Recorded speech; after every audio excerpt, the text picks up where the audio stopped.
भारत को फिर अपनी टेढ़ी चाल से गुस्सा दिला रहा है ड्रैगन। भारत के खिलाफ ये खेल खेल कर फंसाना चाहता है चीन। भारत का डब्ल्यूएचओ को मुंह तोड़ जवाब, बड़ा एक्शन लेने के मूड में केंद्र सरकार। आखिर क्यों खलने लगी भारत को ट्रंप की कमी? दोस्तों जरा ये तस्वीर देखिए। इस तस्वीर में दिए गए आंकड़ों को देखिए, आपकी आंखें फट जाएंगी। सिर्फ आपको ही नहीं, ये तस्वीर देखने के बाद भारत सरकार के पांव तले जमीन खिसक गई है। क्या इस ग्राफ को देखकर आपको नहीं लगता कि डब्ल्यूएचओ अपने इस आंकड़े से सिर्फ और सिर्फ भारत को चीन के कहने पर निशाना बना रहा है? जी हां दोस्तों, आपको बता दें कि ये आंकड़ा डब्ल्यूएचओ का है, जिसमें उसने कोरोना काल में दुनिया के विभिन्न देशों में हुई मौतों का आंकड़ा दिया है। इस आंकड़े को देखकर केवल यही लगता है कि डब्ल्यूएचओ अब चीन का पालतू पिल्ला बन चुका है और उसे अब ईमान में कोई वास्ता नहीं, उसे अपने कर्तव्यों से कोई वास्ता नहीं जिसके लिए उसे बनाया गया है। ये आंकड़े देखकर भला कौन डब्ल्यूएचओ को नहीं गरियाएगा? दुख की बात तो ये है कि इस पर अभी तक अमेरिका ने कोई प्रतिक्रिया ही नहीं दी है। जाहिर सी बात है कि भारत को ट्रंप की कमी खल रही है। अगर इस वक्त ट्रंप राष्ट्रपति होते तो वो डब्ल्यूएचओ को बम से उड़ा देते।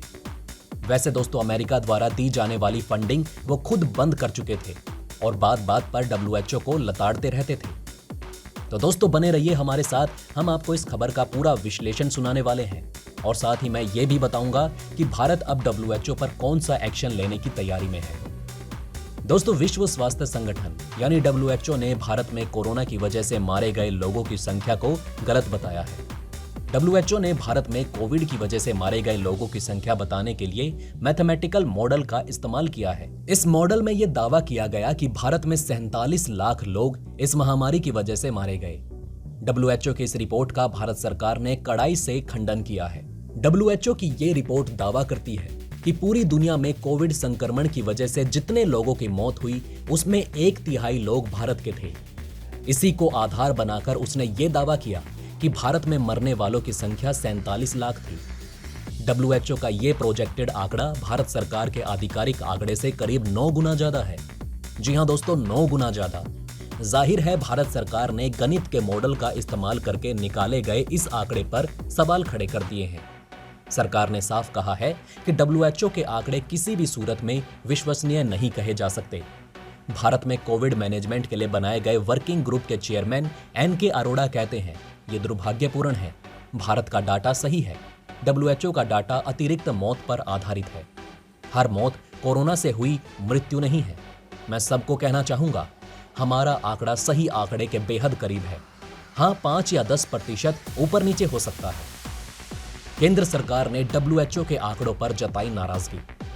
दोस्तों, डब्ल्यूएचओ के इन आंकड़ों पर केंद्र सरकार ने नाराजगी जाहिर की है। सरकार का कहना है कि डब्ल्यूएचओ के model, data collection, data source और मेथोडोलॉजी यानी कि नतीजे पर पहुंचने की प्रक्रिया ठीक नहीं। सरकार ने कहा कि डब्ल्यूएचओ ने 17 राज्यों के आधार पर डाटा जारी किया है, लेकिन ये नहीं बताया कि उसने सिर्फ 17 राज्यों का चुनाव किस आधार पर किया। सरकार का कहना है कि उसने लगातार डब्ल्यूएचओ से ये पूछा, तब जाकर 4 महीने बाद इन राज्यों के नाम बताए गए।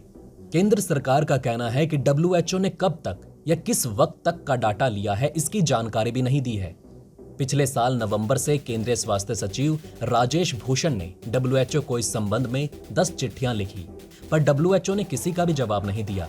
डब्ल्यूएचओ के डीजी डॉक्टर टेड्रस एडहेनम गैब्रियेसस के भारत दौरे पर इस तरह के डाटा को लेकर सवाल उठाया गया, पर उन्होंने सीधा जवाब देने के बजाय ये कहकर पल्ला झाड़ लिया, हमारी टेक्निकल टीम इसको देख रही है। केंद्र सरकार ने यह भी बताया कि डब्ल्यूएचओ ने कोरोना से हुई मौत के आंकड़े राज्यों की वेबसाइट, अखबारों में आरटीआई के हवाले से छपी खबरें और टेलीफोनिक सर्वे के जरिए लिए हैं। इस मामले में आधिकारिक डाटा क्यों नहीं लिया गया? डब्ल्यूएचओ ने जिन राज्यों के आधार पर मौत के आंकड़ों को 47 लाख तक पहुंचा दिया, वो है महाराष्ट्र, केरल, राजस्थान, दिल्ली, हरियाणा, हिमाचल, पंजाब, तमिलनाडु, पश्चिम बंगाल, छत्तीसगढ़, असम, आंध्र प्रदेश, चंडीगढ़, बिहार, कर्नाटक, मध्य प्रदेश और उत्तर प्रदेश। डब्ल्यूएचओ ने दलील दी है कि इन राज्यों में भारत की 60% तक आबादी बसती है। केंद्र सरकार ने डब्ल्यूएचओ के काम करने के तरीके पर भी सवाल उठाए और कहा कि भारत में जन्म और मौत की गणना करने के लिए एक सिस्टम बना हुआ है। यहाँ 3 लाख से ज्यादा रजिस्ट्रार और सब रजिस्ट्रार हैं, जो सिस्टम के जरिए इसका ध्यान रखते हैं कि किस वर्ष कितने लोगों की मृत्यु हुई और कितने बच्चों ने जन्म लिया। क्या डब्ल्यूएचओ ने किया आंकड़ों में भेदभाव? दोस्तों, केंद्र सरकार ने कहा कि जन्म और मृत्यु के इस डाटा मैनेजमेंट सिस्टम के बावजूद भारत को डब्ल्यूएचओ के टायर 2 में क्यों रखा, जबकि छोटे छोटे देश जिनके पास डेटा जुटाने का वैज्ञानिक तरीका तक नहीं, उन्हें टायर 1 में रखा गया। वर्किंग ग्रुप के चेयरमैन एन.के. अरोड़ा कहते हैं कि भारत ने दिखाया है कि कोरोना का नियंत्रण कैसे करना है। हमने वैक्सीन कितने अच्छे से लगाई। कुछ लोगों को लगता था कि भारत कोरोना में डूब जाएगा, लेकिन आज इनको हमसे सीखने की जरूरत है। इतना ही नहीं, डब्ल्यूएचओ ने पूरी दुनिया में कोविड संक्रमण और उसके असर से मरने वालों की संख्या भी 1,50,00,000 बताई है, जो 62 लाख के आधारिक आंकड़ों से कहीं ज्यादा है। साथ ही ये भी कहा कि ज्यादातर मौत दक्षिण पूर्व एशिया, यूरोप और अमेरिका में हुई। दोस्तों, आपको बता दें कि कई बार विवादों में घिर चुका है डब्ल्यूएचओ। जी हां दोस्तों, ये वही डब्ल्यूएचओ है जो कोविड के दौरान कई बार खुद विवादों में घिर चुका है। जून 2020 में डब्ल्यूएचओ ने पहली बार दुनिया के सामने माना कि कोविड में एसिम्प्टोमेटिक लोग भी ये संक्रमण फैला सकते हैं, वरना इससे पहले तक ये बात कभी नहीं मानी गई थी। डब्ल्यूएचओ ने कोविड को हवा से फैलने वाले संक्रमण मानने में भी देर लगाई। शुरुआत में कहा गया कि बहुत कम मामलों में ऐसा होता है। बाद में ये धारणा पूरी तरीके से गलत साबित हुई। डब्ल्यूएचओ ने शुरू से ही कोविड के चीन के वुहान की लैब से कोविड के फैलने की थ्योरी शुरू से ही रिजेक्ट कर दी। बाद में जब पूरी दुनिया इस महामारी की चपेट में आ गई और तमाम वैज्ञानिकों ने चीन की लैब पर सवाल उठाए, तब जाकर डब्ल्यूएचओ ने यह माना कि उनका आकलन ठीक नहीं था। कोविड की बूस्टर डोज को डब्ल्यूएचओ के डीजी टेड्रस ने खुद स्कैम यानी कि घपला बताया था। बाद में उन्होंने स्वीकारा कि ये कोविड से बचने में कारगर है। डब्ल्यूएचओ की टीम चीन में कोरोना को स्टडी करने गई थी। बाद में उस टीम के वैज्ञानिकों ने खुद ये दावा किया कि उन पर चीन की तरफ से दबाव डाला गया था कि वो लैब से कोरोना के फैलने की थ्योरी ना दें। तत्कालीन अमेरिकी राष्ट्रपति डोनाल्ड ट्रंप ने इस आरोप के साथ डब्ल्यूएचओ की फंडिंग रोक दी थी कि वो चीन के इशारों पर कोरोना की जांच को प्रभावित करने की कोशिश कर रहा है। तब भी डब्ल्यूएचओ की साख पर बड़े सवाल खड़े हुए थे। 84% मौत दक्षिण एशिया, यूरोप और अमेरिका में। दोस्तों, डब्ल्यूएचओ के मुताबिक 84% मौतें दक्षिण एशिया, यूरोप और अमेरिका में हुई। कुल मौतों में से आधी भारत में हुई है। डब्ल्यूएचओ का तर्क यह भी है कि कई देश अपने डाटा कलेक्शन सिस्टम पर कम ध्यान देते हैं और कम निवेश करते हैं। इसलिए इस तरह के डाटा का अनुमान लगाना जरूरी होता है ताकि देश अपनी हेल्थ पॉलिसी और सिस्टम पर काम कर सकें।